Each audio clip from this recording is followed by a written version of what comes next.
السلام عليكم ورحمة الله وبركاته. ازيكم عاملين ايه؟ يا رب تكونوا بخير.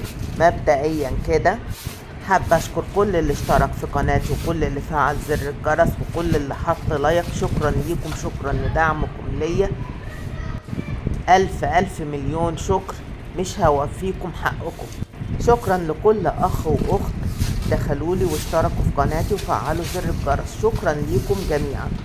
طيب مبدئيا عنوان الفيديو كده مظبوط؟ ايوه مظبوط، بس ارجو انكم تركزوا معايا في الفيديو ده كويس وتفهموني صح.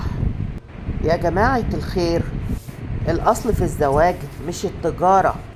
الاصل في الزواج هو الحب والتراحم. الاصل في الزواج اذا جاءكم من ترضون دينه وخلقه فزوجوه والا تفعلوا تكن فتنة في الارض وفساد كبير. النهارده كل شاب لما يجي يخش البيت، الامور يا جماعة الخير بقى فيها مغالاة جدا. طيب البنت وصلت ل30 سنة ولحد دلوقتي لسه ما اتخطبتش.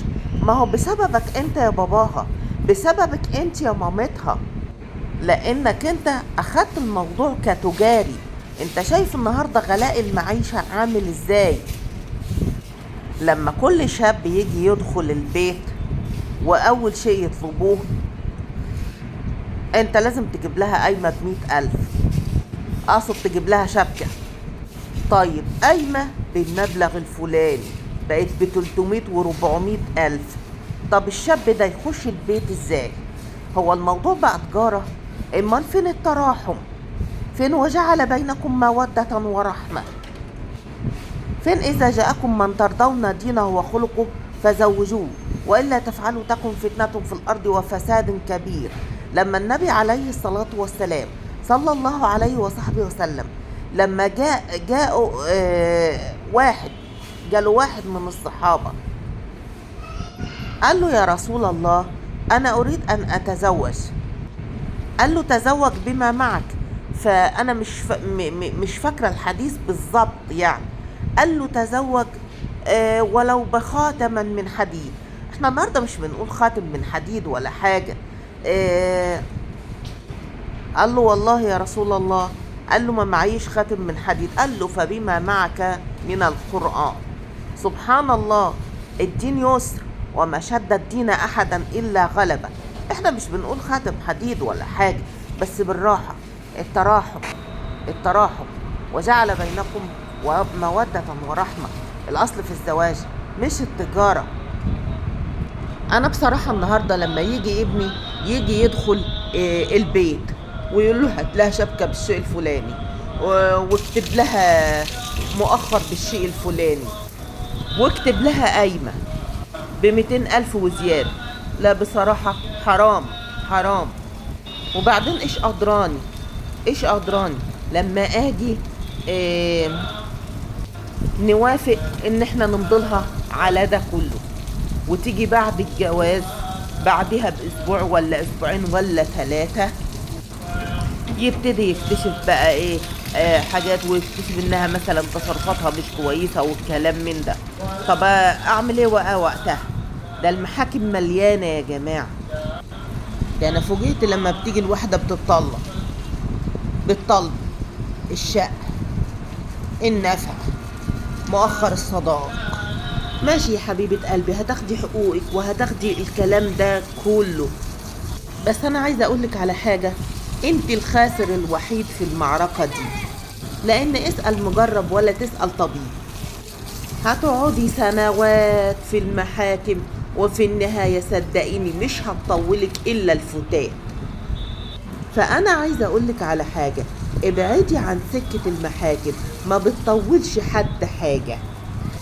وعايزة اقولك عيشي، ازرعي الحب، ازرعي التراحم، ازرعي كل حاجة حلوة هتلاقيها. ما تتهوريش. النهاردة وحش بكرة يبقى حلو، لان بصراحة كده اهلك مش هيستوعبوكي. مش حكاية انهم وحشين، لا، اهلك حلوين وكويسين وزي الفل، مش وحشين. بس اذا يعني دخلتي عليهم بعيل و2 و3، تمام يا حبيبة قلبي، هيستوعبوا.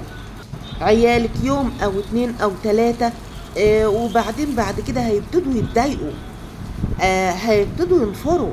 محدش النهارده بيستحمل حد. انت شايفه غلاء المعيشه وشايفه الحياه عامله ازاي. فحماتك مثلا وحشه، تعالي على نفسك شويه. انت لو دخلتي عليها بطبق حاجه حلوه، لو دخلتي حتى بايدك فاضيه، بس المثل بيقول لك ايه، لاقيني ولا تغديني. صدقيني صدقيني هتتغير. مفيش حد اسمه ما بيتغيرش، لا، بتتغير. وما تتخذيش قرارات متهورة. قرار الطلاق تبعاته وحشة. إياكي والطلاق، إياكي والطلاق. الشاب النهاردة بقى خايف يدخل البيت من الطلبات والمغالاة في المهور. فيها ايه لما الواحدة تخش من غير سفرة ومن غير نيش؟ فيها ايه؟ اتسطري على قد ما تقدري. يعني عايزة اقولك على حاجة، احنا بنسأل على اوضة النوم النهاردة، ارخص اوضة نوم ب50,000 جنيه. طب ما حلو قوي ان هو يجيب اوضة نوم وانتريه، واللي ما جاش النهارده هيجي بكره، وبلاها سفرة خالص. لو حتى ما جاتش، هو لازم سفرة ولازم نيش؟ ده هو المسكين لسه وراه هم كتير.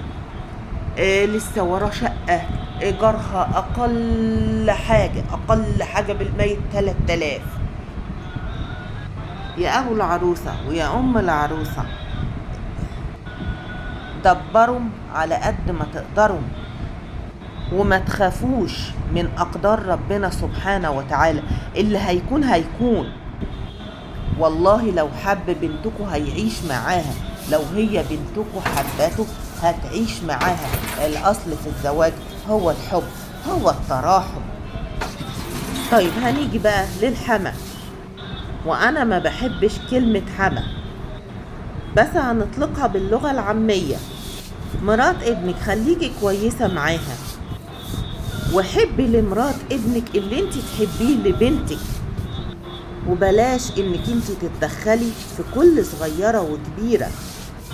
وحاولي تكسبيها وكوني لها أما، خليكي زي أمها. خلي في بينكم تراحم، في بينكم تفاهم.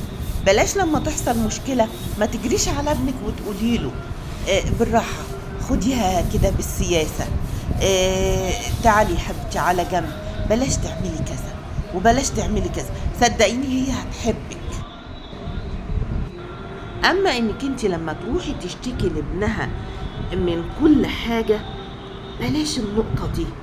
حاولي تيجي على نفسك شوية، وهي كمان تيجي على نفسها شوية. اصل تدخل طرف ثالث ما بيحلش المشكلة. لازم يبقى فيه تفاهم ما بينكم. واوعي تفكري في يوم من الايام انك انت هتلاقي احسن منها او هي هتلاقي احسن منك. لا. هنا بقى خرجت اتمشى ورحت الغيط شوية.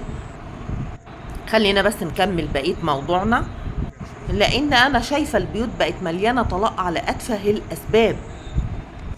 تدخل طرف ثالث ما بيحلش المشكلة بل بيزيدها. فحاولي استبعدي طرف ثالث تماما، لان ام الزوجة بتتدخل في صالح بنتها، وام الزوج بتتدخل في صالح ابنها. لا. وانت كلامي للزوج، بقولك انت راجل البيت، انت اللي بتقيم البيت. انت ما تجيش في صف امك على حساب مراتك، وما تجيش في صف مراتك على حساب امك. القيادة دي بايدك انت. يعني لو امك غلطانة مثلا وحاسس انها مجحفة على زوجتك، ما تغلطهاش قدام مراتك، لا، غلط. خدها كده على جنب بالسياسة. هي مهما يكن ربت وشقيت وتعبت وجريت عليك، ما تجرحهاش. انت مش هتكسب من جرحها حاجة، بس خدها كده بالراحة على جنب، بالسياسة. بلاش يا امي تعملي كذا، مش قدام مراتك، بلاش كذا بلاش كذا.